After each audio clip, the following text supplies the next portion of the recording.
Of course, the premises of sustainability raise substantial controversy in that they stand in sharp contrast to the assumptions that underlie theories of economic growth. That issue will be examined later. For present purposes, a look at some of its intellectual foundations demonstrates how varied and yet how broadly applicable the concept is. Some have traced the essential seeds of sustainability to ideas put forth by Thomas Malthus late in the 18th century. Malthus argued that population growth would eventually outstrip Earth's ability to support that population. The result, as foreseen by Malthus, would be a catastrophic collapse of human and natural systems. To Malthus, the only effective way to avoid catastrophe and to become more sustainable would be to control population growth. Of course, the fact that the absence of controls on population growth did not lead to catastrophe produced an alternative view that technology and technological advancement would result in improvements in the efficiency of systems supporting human populations. Moreover, the alternative view suggests that these improvements would enable human population growth to continue well into the future. The 3 E's of sustainability. Many of the notions about sustainability that are largely taken for granted today originated in the work of the United Nations World Commission on Environment and Development, often referred to as the Brundtland Commission.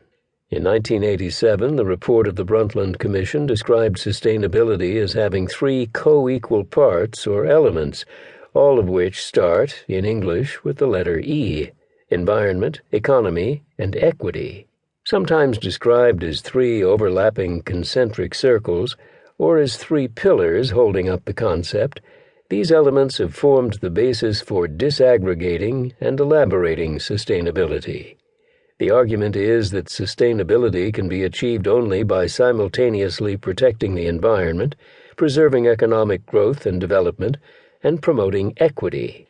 The essential point, according to this broad concept, is that sustainability is about achieving results related to all 3 pillars, and that achievement in one pillar cannot and should not be accomplished by sacrificing another.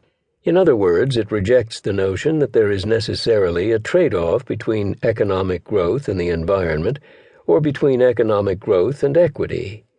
Sustainability can be achieved only when economic growth, environmental protection and improvement, and equity go hand in hand.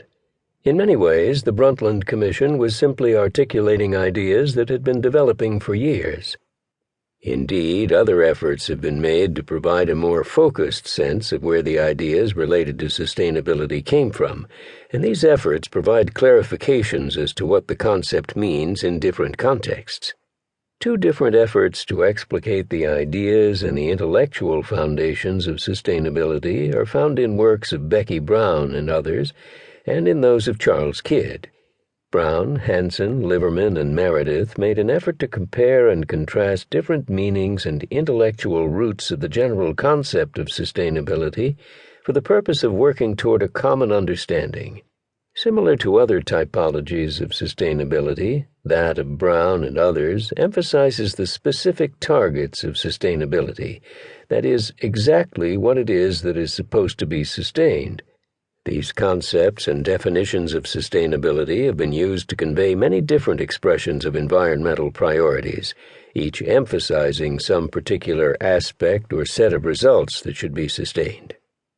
Brown and others focused on sustainable biological resources use, sustainable agriculture, carrying capacity, sustainable energy, sustainable society and sustainable economy, and sustainable development. Ultimately, they suggested, these 6 meanings converge around 2 major aspects or sets of results, those that emphasize ecology and those that emphasize economics. Sustainable biological resource use, according to Brown and others, focuses on the maximum sustainable yield from natural systems, such as forests and fisheries.